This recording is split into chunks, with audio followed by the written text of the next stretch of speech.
오늘 예배의 이 말씀을 좀 준비하면서 그런 생각이 들었어요. 오늘 본문에 이제 일곱째 대접이 쏟아져서 재앙이 이제 시작이 됐죠. 그리고 이제 마지막 전쟁, 그리고 새하늘과 새 땅까지 이뤄지는 그 18장, 19장까지의 이야기까지 이제 계속 나아가는데, 여기에 이제 큰 음녀 또는 큰 바벨론이라는 존재가 등장을 합니다. 사실은 이게 사단 마귀잖아요. 사단 마귀가 분명히 큰 불군요, 바다에서 나온 짐승, 또 땅에서 올라온 짐승을 통해서 보면 분명히 또 심판을 받은 것 같아요. 그런데 또 큰 음녀가 나오죠. 또 큰 바벨론이 나와요. 이걸 보면 사단은 모양을 계속 바꾸고 있다는 거죠. 또 하나, 사단과 함께 하늘로부터 쫓겨난, 전쟁에서 패배한 천사들이 있어요. 그럼 사단이 혼자가 아니라는 거죠. 마귀들로 불려지는 그런 존재들이 있는데, 이들은 그 순종적인 관계가 아닌 것 같습니다. 왜냐하면 나중에 오늘 나오는 음녀가 그 일곱 그 뿔, 또 일곱 머리로 표방되는 그를 추종하는 자들에게 죽임을 당하고 또 고통을 당하고 또 그들의 지위를 서로 빼앗는 그런 일이 나거든요. 이걸 보면 마귀들끼리의 이 다툼, 싸움, 권력 전쟁들이 있는 것을 볼 수 있습니다. 근데 그럼 자세하게 기록하지는 않죠. 그게 중요한 건 아니니까. 어쨌든 간에 그런 모습들이 오늘 보여지는데, 이 큰 음녀로 등장하는 사단 마귀가 오늘부터 시작되는 내용을 보면 계속 심판을 받아요. 근데 거기에 이제 심판에 등장하는 존재가 그를 추종하는 사람들이 똑같이 그 심판을 받는다는 거죠. 근데 재밌는 구절이 한 가지 있습니다. 그게 뭐냐면 이 음녀에 대한 소개예요. 5절 보시면 그의 이마에 이름이 기록되었으니 뭐라고 얘기하고 있죠? 비밀이라. 근데 비밀이면 여러분 이마에 기록된 게 보여야 돼요? 안 보여야 돼요? 이름이 안 보여야 되죠. 그런데 뭐라고 되어 있죠? 큰 바벨론. 이름 나왔어. 그럼 비밀이에요? 비밀이 아니에요? 누구에게 비밀이 아닌 거죠? 요한에게. 그럼 누구에겐 또 비밀이 아닌 거죠? 요한과 같이 하나님의 사람들에게 비밀이 아닌 거죠. 근데 비밀, 누구에게 비밀인 거예요? 이 사단 마귀를 추종한 자들에게 이게 큰 바벨론이라는, 이게 큰 음녀라는 거예요. 사단 마귀라는 게 정체가 들통나지 않는 거지. 그래서 좀 소름 끼치는. 그래서 여러분, 비밀은 누구에게 계시가 되고 비밀은 누구에게 계시가 되지 않았느냐라는 부분을 생각해 볼 필요가 있습니다. 왜냐하면 이게 종말의 시대, 마지막의 시대의 중요한 부분이에요. 또 하나, 왜 이 이야기로 먼저 시작을 하냐면, 우리가 이런 얘기를 계속 드렸어요. 요한계시록에 그 뭐가 은혜라고 말씀드렸냐, 회개와 돌이킴이 은혜라고 말씀드렸어요. 그 기억나시죠? 그 다음에 뭐가 축복이라고 그랬죠? 이 종말의 때, 마지막 때의 축복이 부끄러움과 수치를 느끼는 거. 내가 뭘 잘못했고 내가 어떤 것에 또 더럽고 추악함들이 있는지를 깨닫는 거. 그러니까 벌거벗고 그 부끄러운 것을 드러내고 있는데도 모른다면 그거는 정말 문제가 있잖아요. 근데 그걸 깨닫는 게 제가 뭐라 그랬냐면 축복이라고 그랬어요. 근데 여기에 이 부끄러움을 알아야 사실 회개하는 거니까, 회개가 은혜고 부끄러움을 깨닫는 게 축복이라면 뭐가 이걸 작용하느냐는 거죠. 과연 이것을 누가 작용시키느냐는 거예요. 그게 오늘 중요한 구절에 나오는 게 3절 성령입니다. 성령이 사실은 부끄러움을 알게 하시고 성령이 회개케 하는 거예요. 사실 오늘이 성령 강림절입니다. 우리가 이제 그 기독교의 원력을 따라 보면 오늘이 이제 성령이 강림하시는 걸 기념하는 그 날인데, 우리는 사실은 뭐 주연절 뭐 이런 그 절기를 지키지 않잖아요. 우리가 특별히 이제 부활절이랑 추수감사절, 성탄절 외에는 지키지 않는데 오늘이 성령 강림절이에요. 그럼 성령의 강림이 뭐냐?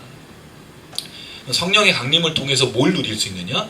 부끄러움을 깨닫는 축복과 성령을 통해서 회개의 은혜를 누리는 거죠. 성령이 없으면 비밀이 감춰진 데서 보이지가 않아요. 근데 오늘 본문에 이거를 뭐와 비교하고 있냐면 술 취함과 비교하고 있어요.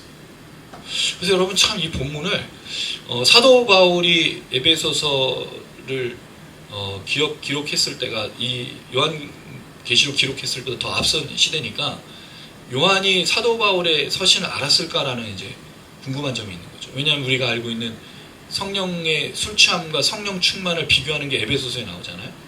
술 취하지 말라, 이는 방탕한 것이냐고 성령의 충만함을 받으라고 말할 때, 그럼 서로가 연결됐다는 거죠. 요한이 이걸 기억하고 여기에다 녹아냈는지 그건 잘 모르겠지만 오늘 술 취함과 성령 취함이 같이 등장하고 있어요. 물론 여기는 사실 술 취함이 그 술 취함은 아닙니다. 그렇지만 이걸 비교하고 있다는 것은 성경의 주제가 굉장히 유사하다는 걸 발견해요. 그리고 신약이 사실은 서로가 긴밀하게 연결되어 있고 요한계시록도 긴밀하게 연결되어 있거든요. 이 부분을 좀 생각하면서 비밀을 알 수 있고 부끄러움을 깨닫고 회개할 수 있는 사람이 과연 어떤 사람인가, 특별히 종말의 시대에 우리가 무엇을 해야 되는가, 우리가 어떤 삶으로 나가야 되는가, 이 부분을 좀 함께 생각해보고 고민해보면 좋겠습니다. 사실 17장은 전체를 다 읽어야 되는데 오늘 6절까지만 이야기하고 다음 주에 이어서 그 내용을 좀 생각해 보겠습니다. 구조는 1절에 요한에게 내가 심판을 보여줄 것이다 라고 말하는 것이 나오고 2절에 심판의 이유가 등장합니다. 그 다음에 3절부터 6절에 심판의 이유가 되는 그 큰 음녀가 어떤 존재인지를 적나라하게 보여주고 있어요. 그러니까 이 음녀가 왜 이 심판을 받아야 되는지를 아주 세밀하게 보여주고 있는 그런 구조로 되어 있는 것을 알 수 있습니다. 그런 걸 볼 때 이 큰 음녀는 오락 게임 중에 항상 맨 마지막 판에 나오는 게 뭐죠? 빌런의 끝판왕이 나오잖아요. 이제 그 99판째 이제 나온 거예요. 이게. 이건 이제 따따딱 해서 이제 예전에 그런 기억이 있어요. 형하고 둘이서 오락실 가서 돈을 바꾼 다음에 10,000원을 바꿔서 100원짜리, 500원짜리인가 해서 계속 넣어서 그렇게 해서 끝판을 깼던, 둘이서 하이파이브를 했던 그런 기억이 나는데 이게 점점 그쪽으로 가고 있는 거예요. 끝판왕이 이제 나온 그 모습이죠. 자, 1절을 한번 우리 읽어보고 좀 생각을 해보겠습니다. 1절 말씀입니다. 시작. 또 7 대접을 가진 7 천사 중 하나가 와서 내게 말하여 이르되 이리로 무리에 앉은 큰 은혜가 받을 심판을 내게 보이리라. 자, 앞선 내용까지 보면 마지막 때 있을 그 모습들, 특별히 7 대접 재앙으로 이제 심판이 거의 끝나가는데 여기서 이어져서 이제 최후의 전쟁까지의 그 내용이 나옵니다. 상대와 대상이 나오는데 하나님의 심판이 계속 이어지고 있음을 말해주죠. 그 중에 7 대접을 가진 7 천사 중에 하나가 왔다라고 되어 있습니다. 자, 그리고 나서 내게 말하여라고 되어 있는데 헬라어 성경에는 여기 중요한 그 전치사가 있어요. 메타라는 전치사인데 뭐뭐와 함께 또는 누구에 반대하여 뭐 이런 뜻이거든요. 그럼 지금 이 7 천사가 요한과 함께 대화를 나누고 있는 거예요. 제가 이걸 왜 이야기를 하냐면 2절에 사실 헬라어 성경에는 제일 처음 나오는 그 단어가 메타예요. 메타가 제가 무슨 뜻이라 했죠? 뭐 함께 또는 반대하여 뭐 그런 거잖아요. 그러니까 더불어라는 게 먼저 나온 거예요. 그러니까 1절에는 요한은 누구와 함께 있죠? 대접을 쏟은 천사와 함께 있는데 말하고 지금 땅의 임금들과 땅에 사는 사람 누구와 함께 있는 거죠? 큰 음료와. 이걸 구분하고 있는 거예요. 결국 누구와 함께 말하고 누구와 함께 걷고 있냐가 굉장히 중요하게 나타나고 있는 거예요. 이게 요한이잖아요. 그리고 나중에 3절에 보면 이 성령께서 요한을 이끌어서 어디를 데려가요? 광야. 누구의 이끌림을 받고 누구와 함께 말하고 누구와 함께 거하고 있느냐를 굉장히 중요하게 다루고 있다는 거죠. 그런데 큰 음료와 함께 땅의 임금들, 땅에 사는 사람들이 같이 살고 있어요. 같이. 이게 뭐가 문제죠? 땅에서 올라온 짐승이 바다에서 나온 짐승을 우상으로 만들어놨잖아요. 그리고 그 우상에 절하는 사람을 살려줬고 그 짐승의 표를 받은 사람에게 매매할 수 있도록 해줬어요. 먹고 살 수 있도록 해줬어요. 그런 상황에서 이 요한은 뭘 하고 있느냐? 이 산상 속에서 천사와 함께하고 성령과 함께하는 삶을 살고 있다는 거죠. 핍박의 시대, 종말의 시대, 마지막의 시대에 누구랑 대화하고 누구랑 말하고 있고 어떤 길을 걷고 있느냐를 이야기하고 있다는 거죠. 여러분 되게 중요한 겁니다. 우리가 어떤 사람하고 말하고 누구랑 어떤 교제를 하며 어떤 길을 걷고 있느냐가 우리 인생을 결정하지 않아요? 그 친구를 보면 그 사람을 알 수 있다고 하잖아요.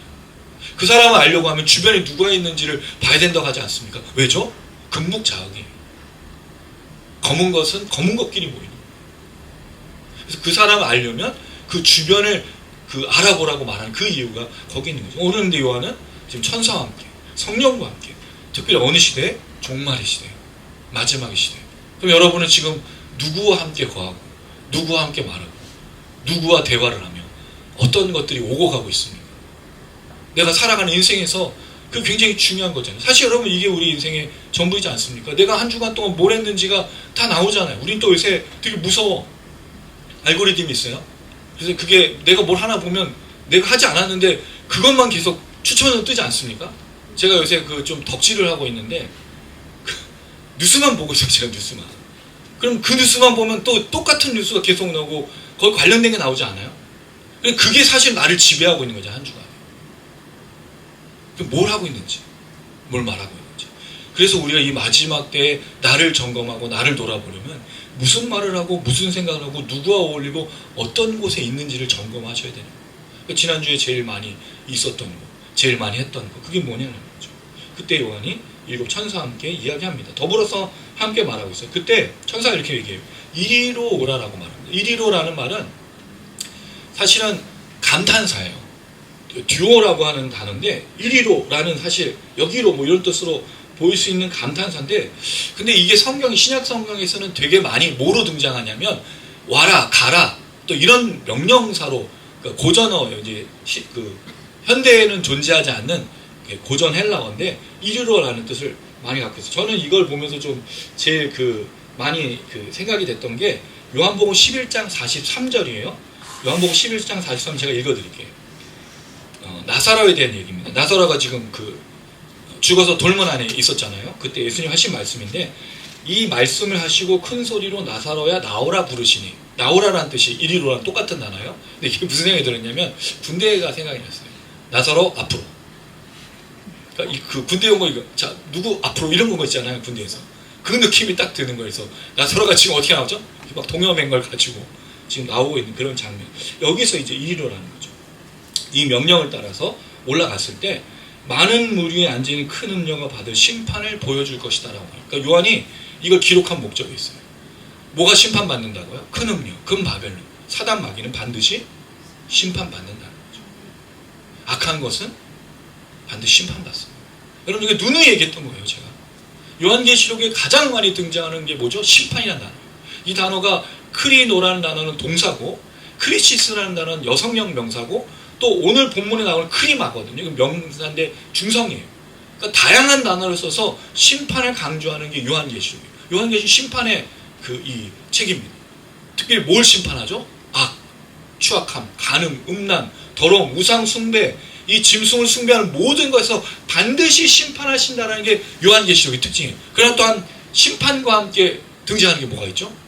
회개와 용서, 구원. 그래서 요한계시록은 제가 심판의 책이기도 하지만 무슨 책이라고 말씀드렸어요? 구원의 책이다.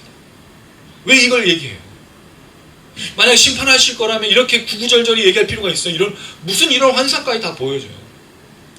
제가 좀 요새 요한계시록 주석들을 좀 보다가 안 보는 이유가 있는데, 요한계시록 주석이 대부분 다 본문에 관심이 있는 게 아니라 뭐에 관심이 있냐면 여기 나오는 큰 음녀가 누구냐, 큰 바벨론이 누구냐, 로마 황제로부터 해서 시대별로 나왔던 그런 박해를 줬던 사람들의 명단 이런 것들을 자꾸 얘기하는 데 너무 많은 초점을 두고 있는데, 우리가 그걸 궁금해할 필요는 없잖아요, 여러분. 이걸 누구를 한정시켜서 그 사람이냐 아니냐를 말할 필요가 없잖아요. 중요한 건 이 내용이 뭘 말하려고 하는지, 우리가 뭘 도전하는지가 중요한 건 아니겠습니까? 그랬을 때 너무 주석이 아까워. 대부분 다 그것만 썼어. 그래서 보다가 지금은 잘 안 봐요. 제가 혹시 틀릴 거나 잘못 이해하고 있을 거는 거 보면 좀 그렇게 하고 있지만, 주석들이 좀 안타까운 점은 좀 거기 있어요. 어쨌든 간에 요한계시록 심판한다는 거죠. 누구를요? 많은 물 위에 앉은 큰 음녀를 심판한다는 겁니다. 자, 여러분, 여기서 큰 음녀가 나오는데 많은 물 위에 앉아있다라고 되어 있어요. 이 앉다라는 말은 사실은 되게 중요한 단어긴 합니다. 왜냐하면 이게 통치와 다스림이라는 의미를 좀 두고 있긴 한데, 어쨌든 간에 이 앉은 얘기, 어디 앉았냐고는 많은 물이라는 거죠. 이런 많은 물이 뭘 상징할까요? 우리가 그동안의 요한계시록을 보면서 물로 상징했던 걸 한번 얘기해 보세요. 뭐가 있습니까, 여러분? 물. 아무것도 없었나요? 첫 번째로 많은 물소리는 주로 누구에 해당되는 거죠? 하나님의 영광, 위엄, 또는 예수 그리스도, 인자 같은 이의 그런 모습이었죠. 그럼 이 인자가 많은 물소리에 앉았다는 말은 그걸 흉내낸 것으로 볼 수도 있는 거죠. 또한 물과 관련돼서는 일곱 인재양, 일곱 나팔재앙, 일곱 대제사장에 공통적으로 등장하는데 뭐를 가지고 있죠?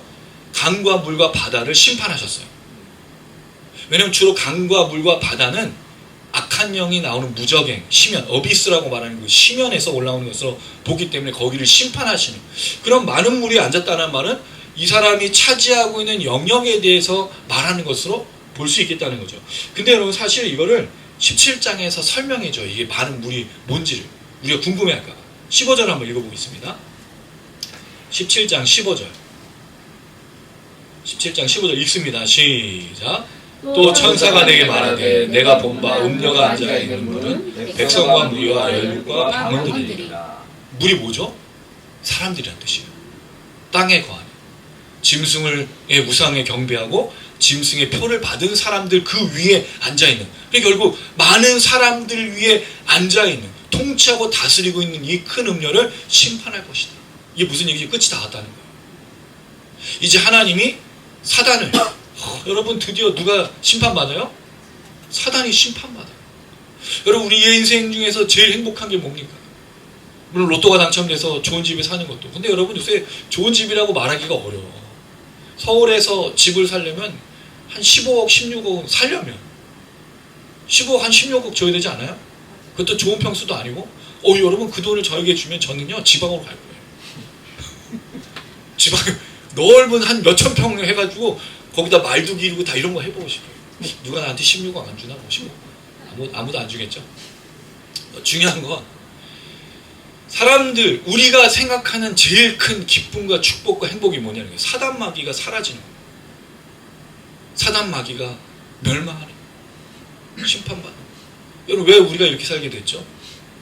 왜 우리가 이렇게 죄와 싸우고 고난하고 지치고 핍박받고 어려운 삶을 살죠? 무엇 때문에? 사단 마귀 때문 아니에요. 물론 사단 마귀가 전체의 원인은 아니죠. 아담과 하와의 원인이 있지만 누구로부터 시작했어요, 여러분? 사단이 뱀으로 형상을 바꿔서 여자에게 막 얘기한 다음에 그 모든 말을 바꾸는, 왜곡하고 오해해서 여자가 선택한 것 아닙니까? 사단 마귀가 없었다면 사실은 우리가 죄 가운데, 물론 그래도 죄를 졌을 수도 있죠. 그래도 죄를 졌을 수도 있지만 중요한 건 사단 마귀였어요. 그럼 그 사단 마귀가 지금 어떻게 되는 거예요? 모든 죄의 원인인 이 사단 마귀가 끝장을 보여요. 여러분들을 괴롭혔던, 여러분들을 괴롭혔던 그 많은 또 어떤 사람이 있어요. 그 사람이 심판받을 때 여러분 어떻게 생각하세요? 주여 그러시면 안 되나이다. 저 사람을 불쌍히 여겨주시고 용서해 주셔야죠 라는 마음을 가져야겠죠. 한편으로는 그런 마음 조금이라도 있지 않습니까? 통쾌함. 주여 그 사람을 용서해 주시고 웃으면서. 이 사단 마귀가 그런 존재죠. 이 끝판왕을 이제 하나님께서 심판하시는데 요한에게 보여줘. 근데 요한에게 보여주는 게 아니죠. 누구에게 보여주는 겁니까? 이 시대를 살아가는, 또 당시에 핍박과 박해를 받고 있었던 성도들을 향해서 반드시 심판이 있고 사단 마귀가 무너질 것이라고 하나님이 말씀해주고 계시다는 거죠. 그럼 뭐 하라는 거예요? 견디라는 거예요. 우리를 괴롭히고 우리를 지치게 하고 우리를 쓰러지게 했던 그 존재가 이제 무너지고 심판받을 것이니 견디라고 말하는 거예요. 이게 이스라엘 백성들에게는 출애굽 상황에서 바로였을 겁니다. 가나안 땅에서는 그 정복했을 때 우상을 섬기고 있던 이방 민족이었을 겁니다. 시시대대별로 나타나는 사단 마귀의 형상으로 오는 수많은 악에 대해서 하나님이 심판하시는 그 모습으로 이야기하고 있는 것이겠죠. 자, 그랬을 때 내게 보이리라 말합니다. 이 보이다라는 말은 전시하다, 나타내다 이런 뜻을 갖고 있는데 요한계시록에 많이 등장해요. 요한복음에도 이 단어가 굉장히 많이 나옵니다. 그러니까 성경은 뭐죠? 보여주는 겁니다. 계시가 뭐예요? 계시가 보여주는 거잖아요. 그래서 요한계시록에도 보여주고 요한복음도 보이리라, 보여준다 이야기하고 있는 거죠. 자, 그 다음 2절 한번 읽어보겠습니다. 2절입니다. 시작. 땅의 임금들도 그와 더불어 음행하고 땅에 사는 자들도 음행을 죄에 취하였다 하고. 자, 이걸 보면 여러분 왜 이 큰 음녀가 심판을 받는지를 분명히 얘기해주고 있어요. 왜 심판받습니까? 땅의 임금들이 그와 더불어, 아까 말했던 메타 더불어서 뭐 했다고요? 음행했어요. 그 다음에 땅에 사는 자들도 그의 음행에 포도주에 취했다라는 거죠.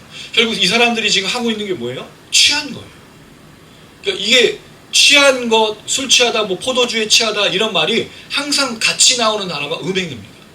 여러분 이걸 또 보여주는 게 뭐였죠? 출애굽기에서 그 이스라엘 백성들이 금송아지를 만들어서 하나님이라고 말한 다음에 뭐 했죠? 취하고 뛰놀다. 그러니까 우상숭배는 반드시 술 취함과 연결이 됐어요. 포도주에 취했다는 말은 그런 식으로 이야기하고 있는 겁니다. 이 얘기를 통해서 땅의 임금들과 땅에 사는 사람들이 이 음녀를 따라갔다는 걸 보여주죠. 여러분 이 표현이 사실 우리가 이미 알고 있었던 얘기예요. 요한계시록 8장 13절에 보면 땅에 사는 자들에게 화가 있으리로다 라고 말하고 있습니다. 그리고 모든 사람에게 화가 있다는 말을 하는 게 아니죠. 이 땅에 사는 자들이 누구를 말하고 있는 겁니까? 짐승의 그 표를 받고 우상을 숭배하고 있었던 그 사람, 이 음녀와 음행을 그 우상 숭배와 같은 거죠. 그것을 행하는 사람들에게 화가 있고 심판이 있을 거라고 말하고 있다는 거죠. 그리고 나서 요한복음 13장 8절에 그 얘기를 얘기해 주고 있는데, 이 땅에 사는 자들은 다 그 짐승에게 경배하리라 라는 말을 보면 결국 이 우상 숭배 또 음란함, 음행이라는 것은 결국 이 음녀를 와 함께 음행했다는 말을 우상 숭배를 했다는 말로 이해할 수 있고, 그들에게 지금 심판이 주어진다는 걸 말하고 있습니다. 한편으로 이 이야기가 우리가 앞서 살폈던 그 내용과 연결이 되는데, 이 취하다라는 말을 우리가 어디서 사실은 살펴본 적이 있죠? 14장입니다. 우리 14장 한번 읽어볼게요. 요한계시록 14장 8절. 이건 유선이가 한번 읽어주세요. 14장 8절은 유선이가, 주아가 10절 읽어주시고. 또 다른 천사 곧 둘째가 그 뒤를 따라 말하되 무너졌도다 무너졌도다 큰 성 바빌론이여 모든 나라에게 그의 음행으로 말미암아 진노의 포도주를 먹이던 자로다. 자, 이걸 보니까 이걸 갖고 온 거죠. 14장에 이 포도주를 마시겠다는 거죠. 근데 사실은 그들이 먹었던 포도주는 진노의 포도주가 아니에요. 왜죠? 맛있는 것, 좋은 것, 달콤한 것을 먹었을 거잖아요. 근데 그와 함께 먹은 자들은 실제로 보면 그 포도주가 무슨 포도주인 거예요? 진노의 포도주라는 거죠. 왜? 그것과 함께 우상 숭배하고 음행을 했기 때문인 겁니다. 자, 10절 읽어주세요.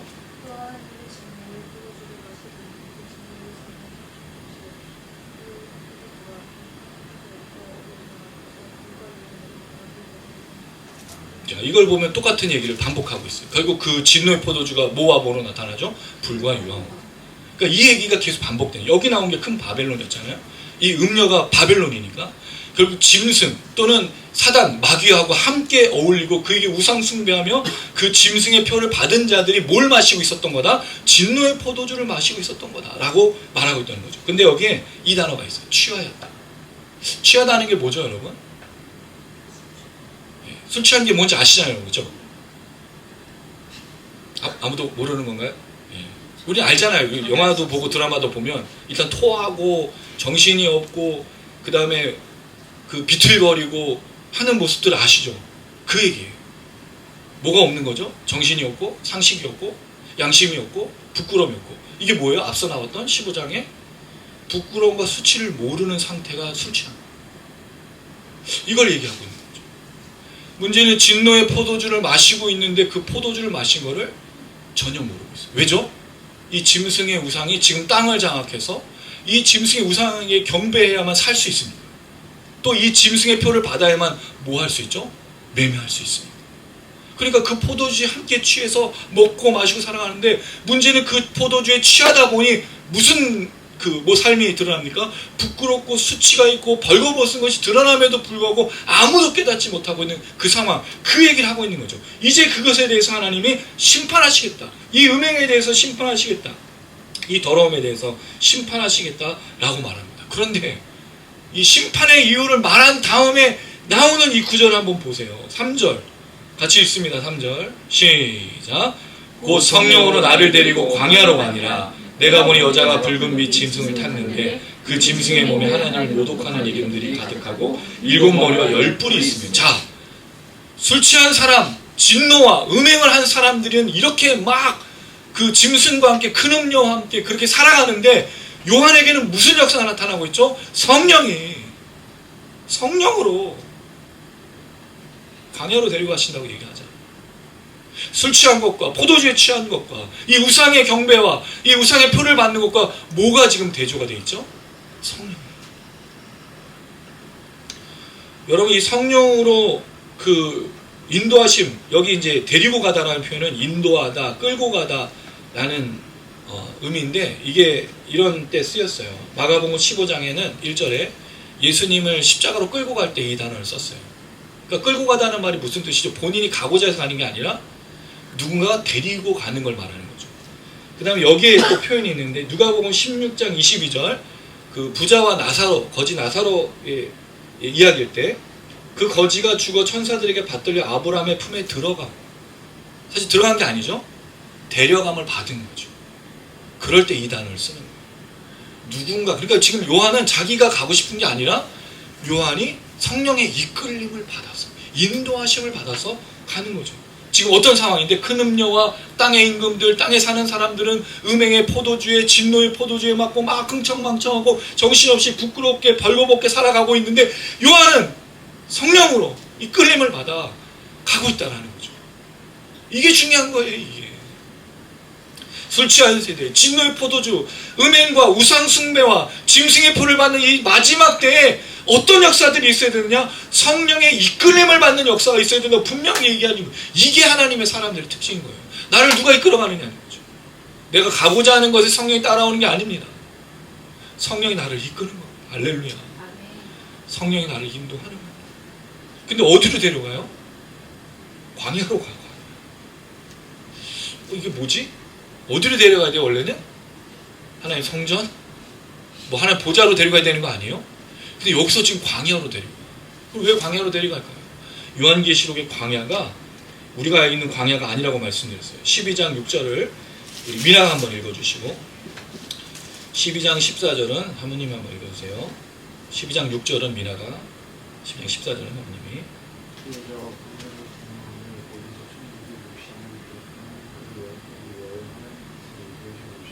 네. 그 여자가 큰 독수리의 두 날개를 받아 광야 자기 곳으로 날아가 거기서 그 뱀의 낯을 피하여 한 떼와 두 떼와 반 떼를 양육받으매. 자, 여기 보니까 광야가 어떤 곳이에요? 광야는 사실은 큰 붉은 용 바다에서 나온 짐승, 땅에서 올라온 짐승이 전쟁에서 하늘전쟁에 패배해서 내려온 곳입니다. 사실 이 광야라는 것은 우리가 잘 알지만 사막이잖아요. 그렇죠? 물도 없고 먹을 것도 없고 거처할 곳도 없는 그곳이 광야입니다. 황무지죠. 사실 심판의 상징으로 등장하는 게 이 광야예요. 근데 광야의 이 여자가 누구라고 그랬습니까? 교회를 상징하는 그 여자라고 말씀드렸죠. 이 여자가 어디로 피했어요? 광야로. 광야로 갔더니 거기에 뭐가 있어요? 하나님이 예비하신 곳이 있어요. 그렇다면 성령이 요한을 이끌어 광야로 갔다는 말은 무슨 뜻일까요? 예비하신 곳, 동행하시고 보호하시는 것. 여기서 성령이 갑자기 고통받는 곳으로 데려가진 않았을 거잖아요. 이 광야는 분명히 하나님이 함께 하시는 것. 그 독수리가 날개를 또 입은 것처럼 그렇게 보호하시는 그런 역사가 나타나는 것을 광야라고 말하는 거죠. 그래서 여러분, 광야, 황무지 또는 뭐 천국, 이게 중요한 게 아닌 거예요. 장소가 중요한 게 아니고 뭐가 중요한 거죠? 성령이 나를 이끌고 있고 하나님이 나와 동행하시냐가 중요한 겁니다. 우리가 누구와 함께 하느냐가 되게 중요한 거예요. 여러분, 우리가 그래서 그 찬양 부르지 않습니까? 주 계신 곳 그 어디나 하늘나라. 할렐루야. 내가 지금 살고 있는 이 땅이 핍박과 박해와 고통과 괴로움과 연약함과 두려움이 있는 곳이라 할지라도 내가 누구와 함께 하는 거죠? 성령이 나를 이끌고 있느냐? 이게 중요한 거예요. 저는 가끔 이 성경을 보면 독립투사가 그렇게 생각이 나요. 요한계시록 특별히. 그들의 일정, 그들의 열심, 그들의 열정은 다 뭐에 있었죠? 나라에? 뭐 어디가 그렇게 중요했겠어요? 만주에 있든 일본에 있든 어디에 있든 뭐가 중요했겠습니까? 뭐가 더 중요한 거죠? 하나님의 나라, 대한독립. 이게 이 시대에 살아가는 그리스도인들의 모습이지 않습니까? 황무지, 광야, 핍박받고 아무것도 없고 먹을 것도 없는 곳이지만 누가 나를 이끈다고요? 성령이. 우리가 맛있는 걸 먹고 어떤 좋은 옷을 입는다고 해서 그게 부요함이 아니라는 걸 분명히 강조해요. 오늘 본문도 그게 또 나와. 여기 이 성령과 함께 나오는 게 술 취함이 첫 번째 나왔죠. 뒤에는 무슨 나라가 등장하면 4절에 보면 가득하더라가 있어. 성령의 이 가득함이 굉장히 중요한 거죠. 충만을 우리가 가득한 것을 말하는데 또 통치도 말하고 있듯이 그 얘기인 거예요. 결국 누구의 이끌림 받아서 어디로 가느냐는 거죠. 광야에 갔더니 뭐가 있어요? 예비하신 것이 있죠. 독수리 날개같이 하나님 보호하신 역사가 있었던 그 요한에 대해서 얘기합니다. 그러나 실제로는 무슨 상황이에요? 심판의 상황이에요. 그 음녀를 심판하십니다. 땅의 임금들도 심판하십니다. 땅에 사는 자들도 그 음행으로 인해서 심판하시는 상황인데 요한은 성령의 이끌림을 받아 하나님께로 나아가는 그 인도와 역사를 경험하고 있는 거죠. 실제로 광야는 그런 것이 아닌데 말입니다. 자, 그리고 나서 이제 성령의 이끌으심을 받아서 뭐를 보여주시냐면 아까 큰 음녀가 받을 심판을 보여주신다고 그랬잖아요. 근데 아직 심판이 등장한 게 아니야. 실제로 보여주시는 게 뭐냐면 음녀의 실체입니다. 그 음녀가 어떤 존재라는 것을 요한에게 지금 성령을 통해서 보여주고 있죠. 자, 첫 번째, 이 음녀의 모습에 외모가 등장합니다. 붉은빛 짐승을 탔다고 그랬어요. 붉은빛이라는 말은 코키노스라는 형용사인데 오늘 본문에 2번 사용됐고 18장에 2번 사용됐어요. 그러니까 지금 나오는 단어들은 앞선 본문에 나오지 않는 단어들이 굉장히 많이 등장하는 걸 볼 수가 있습니다. 자, 그럴 때 붉은빛 짐승을 탔다 그랬어. 사실 이 성경에서 요한계시록에서 뭘 타는 거가 좀 중요했잖아요. 왜냐하면 앞선 뭐 7인 7나팔 그런 걸 보면 그 주로 탔던 말들이 뭐 검은색, 뭐 청황색 뭐 그런 걸로 나왔을 때 주로 심판의 도구들이었고, 말의 몸을 갖고 있는데 얼굴은 사자고 뭐 뒤에 뭐 꼬리는 전갈에 뭐 이런 거 있었잖아요. 근데 여기는 그냥 붉은빛 짐승을 탔다고만 돼 있어. 짐승에 대한 설명이 없는 거죠. 아까는 뭘 탔어요? 뭐에 앉았어요? 예, 많은 물이에요. 근데 그 많은 물이 뭐라 그랬죠? 이 근 음료를 추종하는 사람들이라고 했어요. 그럼 붉은빛 짐승을 탔다는 말 때 이 짐승은 뭘까? 요거를 좀 추적을 해봤어요. 제가 얘기하는 게 맞으면, 그럴듯하면 또 그렇게 이해해 주시면 좋겠고, 아니라면 또 나중에 얘기해 주세요. 자, 18장으로 한번 가봅니다. 18장 12절 18장 12절 한번 읽어볼게요. 18장 12절 시작. 그 상품은 금과 은과 보석과 진주와 사암포와 자주옥감과 피단과 붉은 옷감이요 각종 향목과 각종 사막 그릇이요 값진 나무와 구리와 철과 대이석으로 만든 각종 그릇이요. 자, 여기 보니까 붉은 옷이 나와요. 같은 단어입니다. 자, 그럼 이 그 붉은 옷을 왜 나왔는지를 알아야 될 거 아니에요. 그 앞설을 보세요. 11절을 보시고 11절 같이 읽습니다. 시작. 땅의 상인들이 그를 위하여 울고 애통하는 것은 다시 그들의 상품을 사는 자가 없으며. 땅의 상인들이 나와. 그럼 이 붉은 옷은 땅의 상인들이 팔았던 품목 중에 하나인 거예요. 이 뒤에 앞에 보면은 이 큰 음녀가 입었던 옷 중에 붉은 옷이 나오거든요.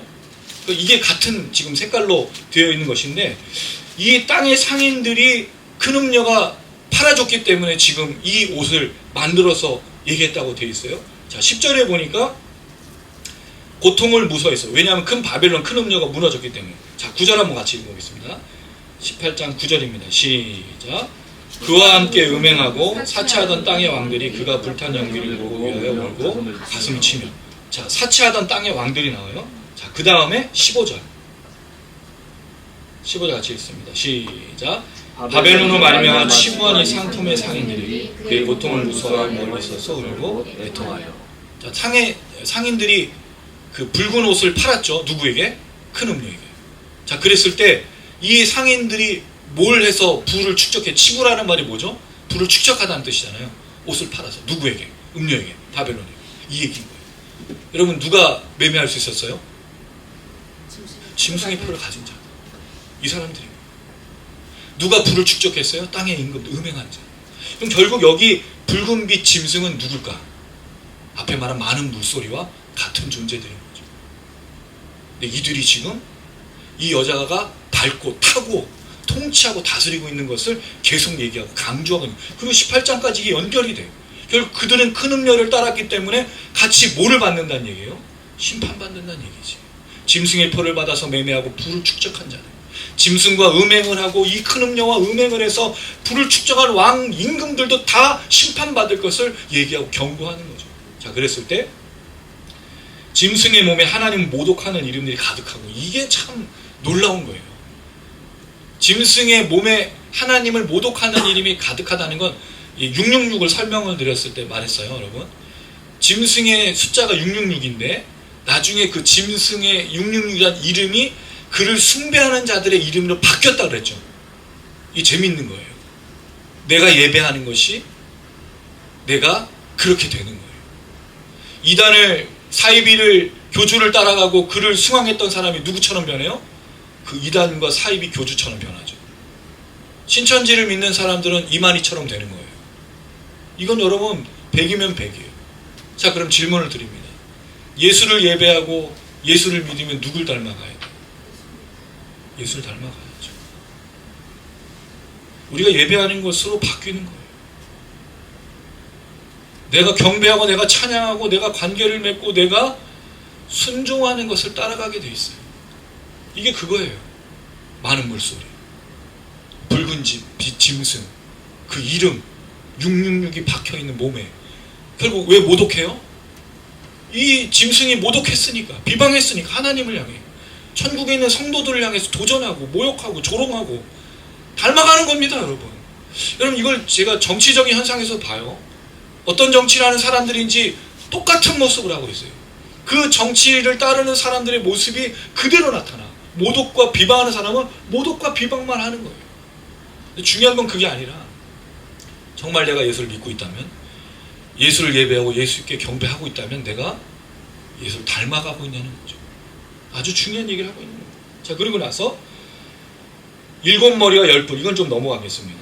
자, 그 다음에 이 여자가 입고 있는 옷에 대해서 이제 얘기를 합니다. 4절 읽어볼게요. 4절 시작. 그 여자는 자줏빛과 붉은빛 옷을 입고 금과 보석과 진주로 꾸미고 손에 금잔을 가졌는데 가증한 물건과 그의 음행에 더러운 것들이 가득하더라. 자, 여기 보면 여러분 이렇게 되어 있어요. 금과 보석과 진주로 꾸몄어. 또 자줏빛 옷과 붉은빛 옷을 입었다라는 말은 고가의 옷, 또 부유함을 상징하는 그런 고귀한 옷을 입은 거예요. 자, 그런데 그 손에 금잔까지 가졌죠. 이것만 보면 여러분, 거칠애로 보고 그 옷만 보면, 치장한 걸 보면 너무 놀랍지 않습니까? 되게 명예롭고 아름답고, 만약에 여인으로 상징이 됐다면, 여인이었다면 우아하고 또 막 빛이 나는 그런 외모였겠죠. 근데 그 금잔에 뭐가 들어있습니까? 가증한 물건, 그리고 음행에 더러운 것들. 가증한 물건이라는 말은 역겹다는 뜻입니다. 금잔을 들고 있어. 금잔을 마실 거 아니에요. 근데 뭘 마시고 있는 거예요? 더럽고 추악한 걸 마시. 이 음료의 실체야. 여러분 생각해 보세요. 드라큘라가 뭐를 마시겠어요? 포도주를 마시겠어요? 아니죠. 사람의 피를 마시죠. 다른 거 안 필요해요. 사람의 피만 먹어. 그거가 똑같은 거예요. 그 안에 아무리 화려한 옷을 입고, 아무리 겉으로 치장하고, 아무리 영광스럽고 빛이 나고 우아한 모습을 가지고 있어도 금잔 안에 뭐가 있어요? 역겹고 더럽고 추악한 거, 냄새 나는 것, 도저히 볼 수 없는 것들이 가득한 거죠. 또 음행에 더러운 것이 무엇이겠습니까? 이걸 잘 보여주는 게 에스겔서 말씀인데, 이거는 제가 지금은 설명드리지 않을게요. 이 에스겔서 말씀이 좀 길거든요. 에스겔서 16장 10절에서 22절 말씀인데, 음행이라는 부분을 다루고 있는데 결국에 그게 뭐냐? 우상숭배예요. 우리는 사실은 이걸 그 우상숭배라는 개념이 다른 종교를 가지거나 뭐 그런 정도의 차원으로 생각하고 있지만, 하나님이 보실 때 우상숭배는 하나님을 사랑하지 않고 우상에게 접신하듯이, 우상과 결혼하듯이 하나님을 버리는 것으로 말하고 있는 거예요. 그게 우상숭배예요. 단지 뭐 좀 더 뭔가를, 여러분 이런 얘기 하면 안 돼. 제가 늘 얘기 들었는데 뭐 아버지, 어머니, 부모가 우상이고 뭐 자녀가 우상, 그런 건 말이 안 돼. 제가 분명히 부탁드리지만 부모를 좀 그렇게 사랑해 주세요. 자녀를 좀 그렇게 사랑해 주시라고요. 남편을 우상처럼 섬기는 사람 거의 없어. 그렇지 않습니까? 왜 우리 한국 사람들 그 남편들 얘기가 50대가 넘어가면 집에 잘 안 들어가요? 우상같이 여주는 아내가 있으면 집에 안 들어가겠어요? 집에 갔는데 무슨 찬밥 취급받고 월급날을 언제냐고 물어보고 있고, 또 왜 또 신기한 거는 한국 사람들은 용돈을 다 쓰잖아요. 그렇잖아요. 집에 가면 용돈 벌어오는, 뭐 돈 벌어오는 기계처럼 내서, 만약에 아내가 그 남편을 우상처럼 여겨줬어 봐요. 한국에 놀라운 역사가 일어날 거야. 알렐루야. 어떤 이게 아마 아시는 예화일 수 있는데, 어떤 목사님을 찾아가서 부부 갈등이 너무 심한 그 아내가 찾아와서 그런 얘기를 했대요. 목사님, 남편하고 이혼하고 싶습니다. 어떻게 하면 제가 이 남편하고 이혼할 수 있을까요? 그럼 이렇게 해보세요. 집에 돌아가서 오늘부터 남편을 정말로 잘 섬겨주시고 사랑해 주신 척을 하시라고. 그래서 그 남편이 당신을 모지을 정도로, 당신의 그런 사랑 때문에 너무 견딜 수 없이 당신을 사랑할 수 있도록 만드신 다음에 이혼하시라고. 이게 얼마나 통쾌한 복수겠습니까? 라고 그랬더니, 그런가요? 그럼 내가 통쾌한 복수를 해야지. 그래서 이혼 도장을 찍는 날만 기다리면서 남편을 너무너무 사랑하는 척을 해주고, 그렇게 남편을 배려해주고 했더니 어떤 일이 벌어졌을까요? 나중에 목사님이 그 분을 불렀어요. 어떻게 이혼 도장을 찍으셨어요? 목사님 무슨 말씀이세요? 내가 왜 이혼하겠습니까? 뭐 한 거예요? 남편 사랑한 거죠. 이걸 우상으로 말하는 게 아닙니다. 남편과 자녀는 정말 사랑해 주셔야 되는 거예요. 부부도 마찬가지고 부모도 마찬가지입니다. 이걸 우상으로 말하는 게 아니라 하나님이 말씀하시는 건 뭐냐면 사단 마귀를 섬기는 걸 얘기하고 있는 거예요. 악한 것들을 숭배하는 것을 얘기하고 있는 거예요. 하나님이 좋은 것들을 섬기는 것을 말리신 적이 없어요. 그렇지 않습니까, 여러분? 사랑과 선행을 격려하는 것 아니겠어요? 이게 성경의 원리잖아요. 사랑하는 것, 선행하는 것, 의를 이루는 걸 하나님이 말리신 적이 없어요. 더 하라고 말하시고 더 부추기시고 축복해 주셨어요. 안 하니까 악을 저지르고 추악한 일을 벌이고 더럽고 추악한 일을 숭배하고 있으니까 그걸 하지 말라는 거지. 그게 우상 숭배예요. 그 얘기를 하고 있는 겁니다. 그 안에 더러움이 가득해. 왜냐하면 이게 음녀잖아요. 큰 바벨론이잖아요. 사람을 아주 손쉽게 죽이고 핍박하고 박해하고 말 안 들으면 죽여버리는 게 바로 이 당시의 모습이지 않습니까? 우상에게 절하지 않으면 죽여버리는 거예요. 짐승의 표를 갖지 않으면 매매할 수 없는데 그 얘기인 겁니다. 음행이 더러운 것들이 가득하죠. 아무리 겉으로 치장해도 속으로 뭐입니까? 드라큘라는 거예요. 더러운 건 더러운 거예요. 아무리 치장을 해도 바꿀 수가 없는 거예요. 결국 중요한 게 뭡니까? 속이 깨끗해야지. 영이 맑아야죠. 근데 지금 이 시대에는 뭐를 하냐면 스펙 또는 겉으로 치장하는 것만 꾸미고 있는 거예요. 좋은 옷, 명품 그걸로 가릴 수가 없는 거예요. 제가 한번 얘기 드린 적이 있어요. 쓰레기통에다가 포장지를 씌우고 베르사체를 무슨 리본을 달고 향수 뿌린다고 해서 쓰레기통은 쓰레기통인 거예요. 뭘 해야 되죠? 쓰레기통을 비워서 청소를 하고 그거를 다른 걸로 만들어야 되는 거지. 그게 여러분 사실은 새로운 피조물로 걸어가는 성도들 아닙니까? 쓰레기통이었잖아요. 죄인이었잖아요. 속의 걸 다 비우고 성령이 내 안에 들어와서 청소하시고 깨끗게 하셔서 매일 삶에서 사랑과 선행을 격려하는 그 말과 그 행동과 그렇게 걸어가는 것이 바로 성도의 삶 아니겠습니까? 그게 변화된 삶이고 그렇게 살아가는 것이 새로운 피조물 아니에요. 이 얘기를 하는 거죠.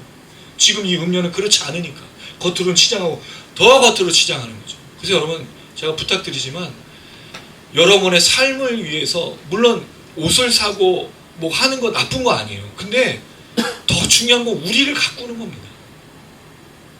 내가 안 변했는데 옷을 바꿔 입으면 무슨 소용이 있어요. 나를 변화시키고 나를 새롭게 하는 일에 더 많은 시간들을 들이시고 노력하시고 그걸 위해서 기도하고 그걸 위해서 말씀에 순종하는 것이 필요한 겁니다. 그런 여러분들 되시기를 주님의 이름으로 축원합니다. 아멘. 자, 그리고 나서 이 여인에 대해서 계속 이야기합니다. 5절 읽겠습니다. 시작. 그의 이마에 이름이 기록되었으니 비밀이라 큰 바벨론이라 땅의 음녀들과 가증한 것들의 어미라 하였더라. 자, 근데 여러분 이 사람이 실체가 어디 드러나 있어요? 이마에 기록이 돼 있어요. 뭐라고요? 큰 바벨론. 무슨 어미? 음녀들과 더러운 것들의 어미. 최고봉. 빌런 중에 빌런이라고 얘기하고 있는데 문제는 누구의 눈에는 보이는 거예요? 요한의 눈에는 보이지만 그 붉은 빛 짐승들 그를 통해서 장사하는 사람 그걸 통해서 뭔가 부를 축적한 사람 매매한 사람 그를 숭배하는 사람 그걸 통해서 모든 걸 얻었던 사람들은 보이지 않는 거죠. 왜? 저 사람과 함께 해야 내가 먹을 수 있고 누릴 수 있고 하니까 그걸 추정하고 따라가는 거예요. 이게 여러분 매트릭스 아닌가? 매트릭스 영화예요? 그 매트릭스에 갇혀서 나오는 걸 싫어하는 거잖아요. 그걸 나온 사람들이 사실 어떻게 보면 그리스도인들인 것 같고 어떻게 보면 그런 거죠. 자, 비밀인데 비밀이 아니죠. 큰 바벨론이며 다 드러난 겁니다. 이제 6절 읽겠습니다.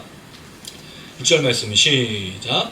또 내가 보면 이 여자가 성도들의 피와 예수의 증인들의 피를 취하니라. 내가 그 여자를 보고 놀랍게 여기고 크게 놀랍게 여기니. 자, 그런데 이 여인의 실체가 또 드러나고 있죠.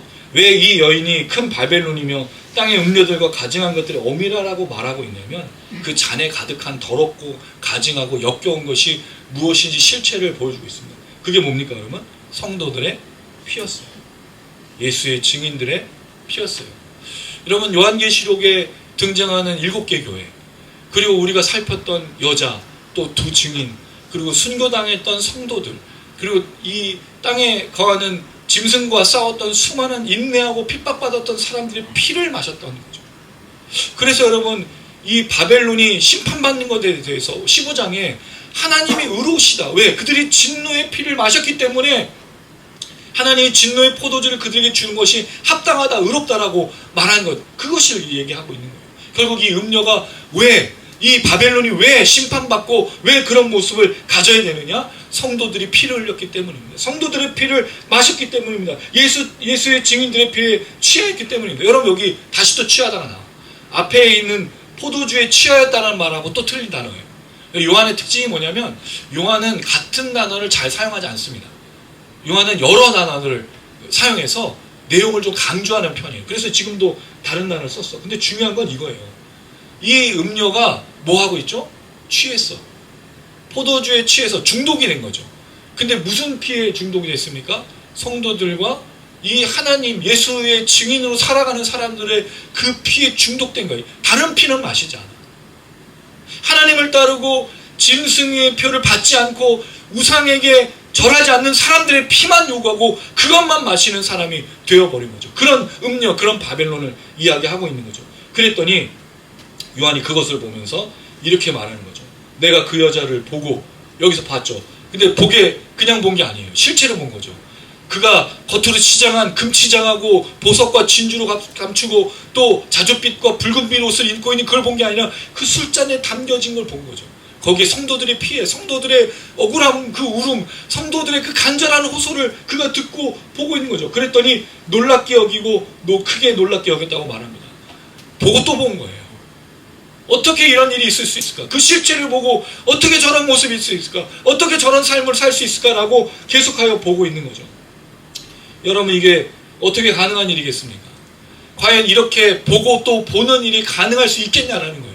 왜냐하면 이 모든 사람들은 지금 땅에 사는 사람들은 다 뭐하고 있죠? 똑같이 이 진노의 포도주를 먹고 마시고 취하였기 때문에 보지 못하고 있는 거예요. 예전에 제가 오늘 드라큘라 영화를 좀 많이 얘기하는데 드라큘라 영화가 그렇지 않습니까? 드라큘라가 어디 살아요? 고성에 살죠. 그 고성에 살고 있으면 사람들이 볼 때는 그 드라큘라의 진면목을 못 보면 그 성은 어떤 성이었습니까? 얼마나 번쩍번쩍거리고 화려한 또 하인들도 나오는데 다 되게 막 친절한 그런 하인들이 나와서 그 성문으로 들어가라고 얘기해 주는데 실제는 뭐예요? 완전히 낡고 냄새나고 퀴퀴한 그런 음습하고 어두컴컴한 제가 이런 설명을 드리는데 무슨 말인지 못 알아듣고 계시는 분들이 있거든요.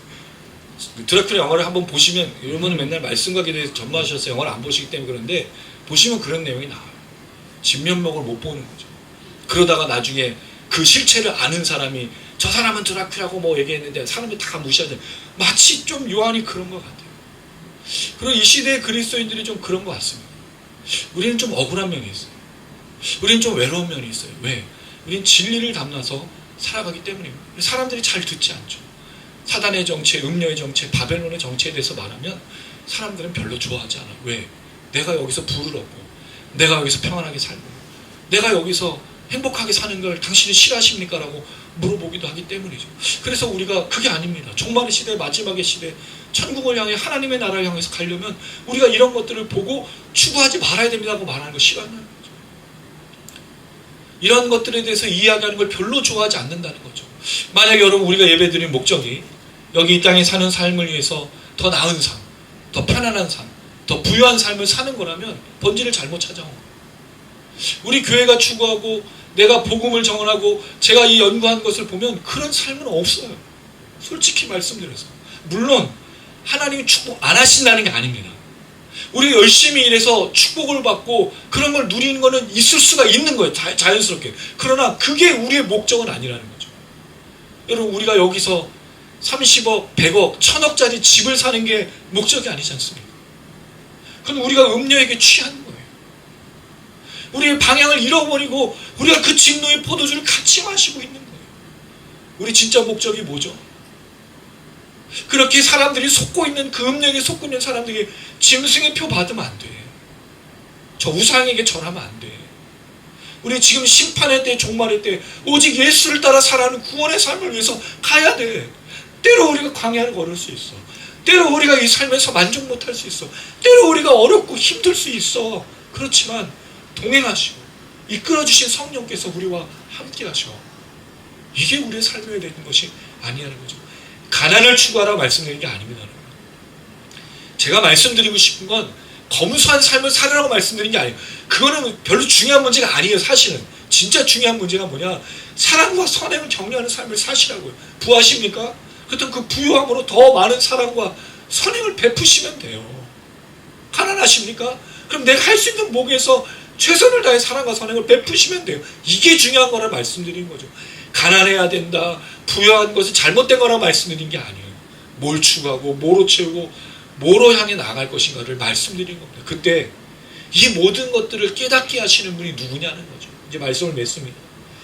에베소서를 잠깐 한번 가보고 정리를 해봅시다. 에베소서 5장입니다. 에베소서 5장 3절에서 6절입니다. 제가 성경을 읽으면 읽을수록 깨닫는 게 이거예요.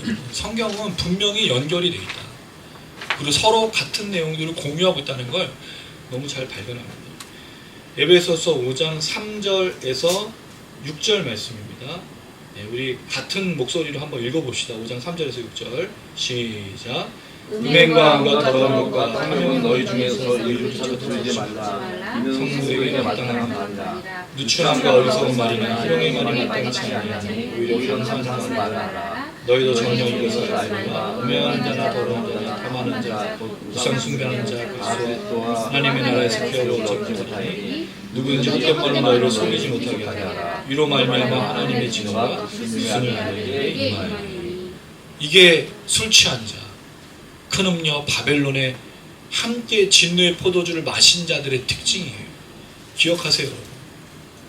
내가 정말 이 종말의 때, 마지막의 때 하나님을 따라 살고 있는지 아니면 큰 음녀 바벨론의 삶을 따르고 있는지를 점검할 수 있는 말씀입니다. 이 얘기를 잘 기억하셔야 돼요. 자, 그리고 나서 이것에 대해서 연결해서 18절부터 21절입니다. 18절에서 21절도 같은 목소리 읽을게요. 18절에서 21절 시작. 술 취하지 말라. 이는 방탕한 것이니 오직 성령으로 충만함을 받으라. 시와 찬송과 신령한 노래들로 서로 화답하며 너의 마음으로 주께 노래하며 찬송하며 범사의 우리 주 예수 그리스도 이름으로 항상 아버지 하나님께 감사하며 그리스도를 경외함으로 피차 복종하라. 이게 술 취하지 않은 삶. 큰 음녀 큰 바벨론에게 넘어가서 속임을 당해서 짐승의 우상에게 절하고 짐승의 표를 받지 않은 삶을 얘기해주고 있어요. 어떤 삶이죠? 성령의 충만함. 성령에 가득한 삶. 성령이 나를 이끌어서 살아가는 삶. 이걸 얘기하고 있어요. 물론 그렇게 얘기하면 또 이런 질문하세요. 어떤 질문이 나오냐면 혹시 노래만 불러야 돼요? 왜냐하면 9절에 계속 노래만 나오잖아요. 그럼 우리가 교회 모여서 맨날 노래만 찬양만 그 얘기가 아닙니다. 여러분 이게 무슨 내용이죠? 이게 예배잖아요.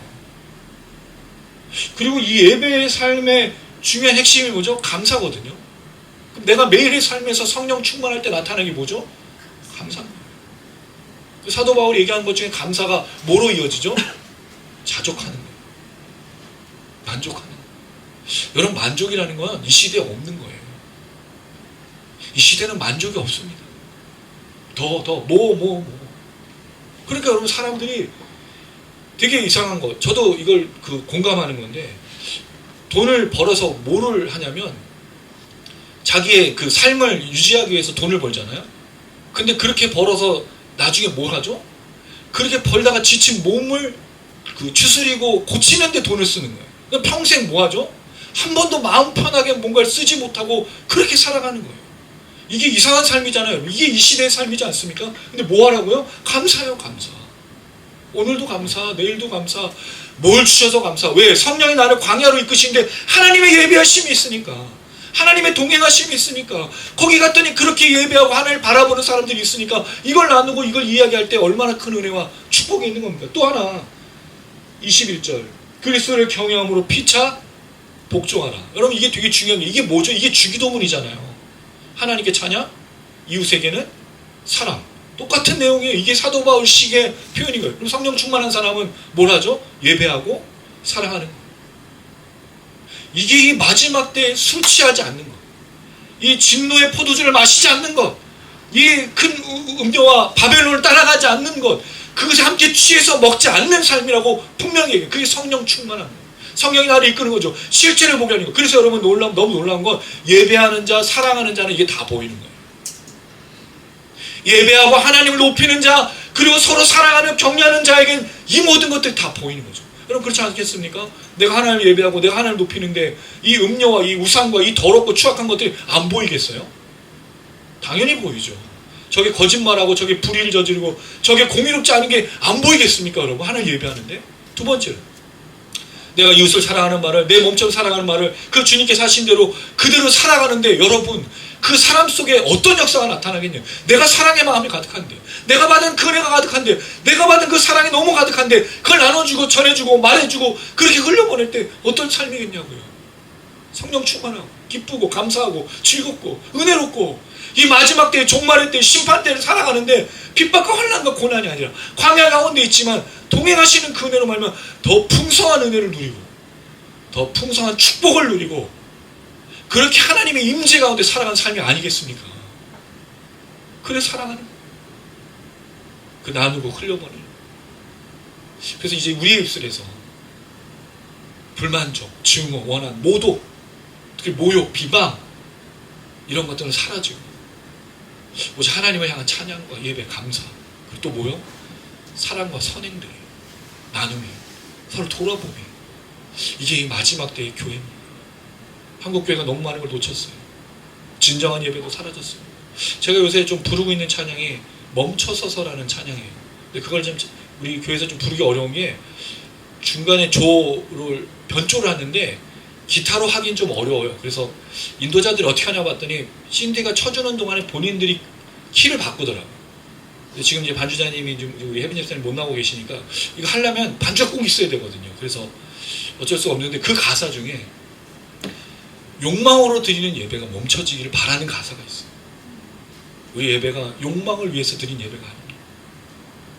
먼저 하나님의 은혜와 하나님의 축복이 가득한 그런 예배가 돼요. 그래서 예배가 여러분 은혜로 가야 돼요. 예배에서 은혜 받아야 한 주간 살아갈 것 아닙니까? 말씀의 깨달음이 있고 성령의 역사가 있어야 살아갈 것 아닙니까? 이 험한 세상, 이 심판의 세상에서. 그럴 때 이 말씀을 통해 온전히 살아가고 또 그렇게 걸어가는 우리 모든 성도님들 되시기를 주님의 이름으로 축원합니다. 아멘.